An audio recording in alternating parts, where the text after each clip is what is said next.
It has been a year of bad dreams come true for the fighting nerds. It started with Carlos Prates getting shown multiple levels by Ian Gary up until the questionable last minute of the 5th round. And though a cinematic finish over Jeff Neal followed by an even more cinematic post-fight cigarette is a borderline iconic comeback, it's going to be an immensely difficult journey back to the title. He matches up very well with Leon Edwards at UFC 322. A lot of people, including myself, think he's going to win that fight. And ironically, he matches up great with the champion as well. But the path to that title shot is paved with the likes of Bilal Muhammad, Shavkat Rakhmonov, Sean Brady, Ian Gary again. If those dusty knees hold up, you could throw Usman in the mix. And on top, you have the wild card Islam Makhachev. Who the knows how he's going to do at 170. People think he's going to make Jack look stupid. I think that if a featherweight Australian gives him trouble, a welterweight Australian is going to give him more. But the point is that even if you exclude Islam, it's still a grappling snake pit when you hit the top 5. I hope Carlos finds a way through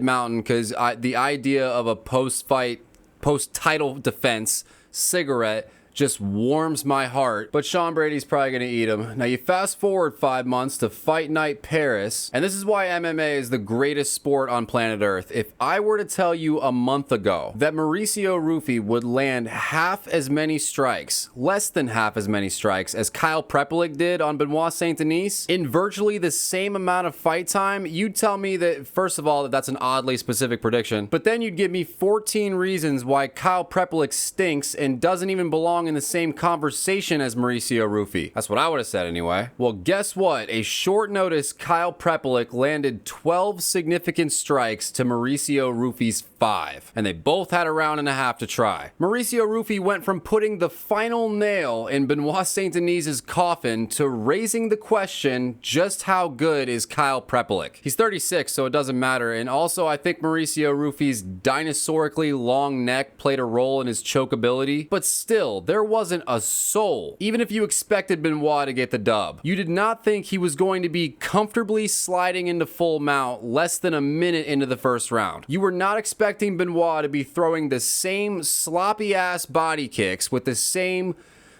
lack of anything resembling defense and plowing through Mauricio Ruffy like it's nothing. Like he's some obscure tough reject, when literally a calendar year ago, when Benoit lost to Renato, the narrative was, well, there goes another French might have been. So that's fighting nerd number 2. Fighting nerd number 3 showed us all once again that optional double weight cuts make high profile fights extraordinarily difficult. And what makes them even more difficult is when you're fighting quite possibly the most underrated eye poker in the sport of mixed martial arts. I was talking about this before the fight, but from my perspective, in between his fights with Paul Craig and Jared Cannonier, Caio Borralho developed a much more audacious style of eye poking than Imavov. And my thought was that unless they had a strict ref, Caio Borralho's technique would prove to be much more effective. But as we saw, not only did Nasourdine's audacity take a fat dump on Caio's audacity, it turns out that with French corruption on his side, Nassourdine Imavov makes John Jones look like a nobody in the eye poke game. There's zero chance he gets that much leeway when he fights Hamzat, but I'm telling you, bro, even with a point deduction, he might be able to stick one good eye poke in there and change the entire fabric of reality. So fighting nerd number 3 gets smoked by Mark Goddard, leaving one lone survivor at the top of the heap: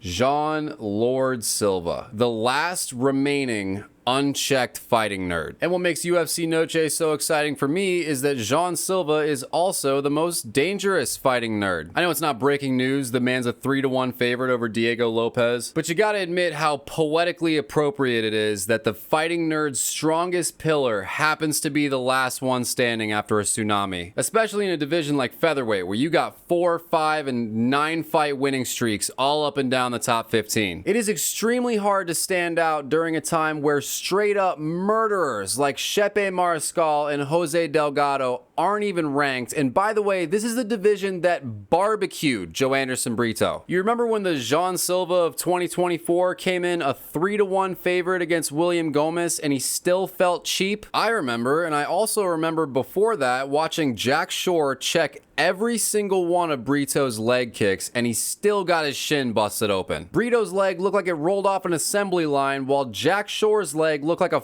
raisin, and Brito wasn't hitting any calf. It was baseball bat to baseball bat for almost 2 rounds, and when I saw that, I was like, there is not a soul on this earth, let alone at 145, who's gonna keep this guy from Ilya. That's where we're at right now with Jean Silva. He's not the fastest guy on the roster. He doesn't have the Oliveira-like submission threat Diego brings to the table. His resume couldn't hold Diego's resume's piss bucket, and we have absolutely no indication of how he deals with adversity. All we can be certain of is that there is a vibe. It's not something you can articulate with logic, because on paper you've got 2 deadly finishers in their prime, established finishers. Like, logically, Diego Lopez shouldn't be a 3-1 dog against anybody in the featherweight division. This should be a coin flip. But for some reason, the world is in agreement that the sheer power combined with ridiculous durability combined with not giving a singular despite having displayed none of those attributes against a top 10 opponent, we are all in agreement that Jean Silva is almost certainly going to do the same thing he's done to everybody else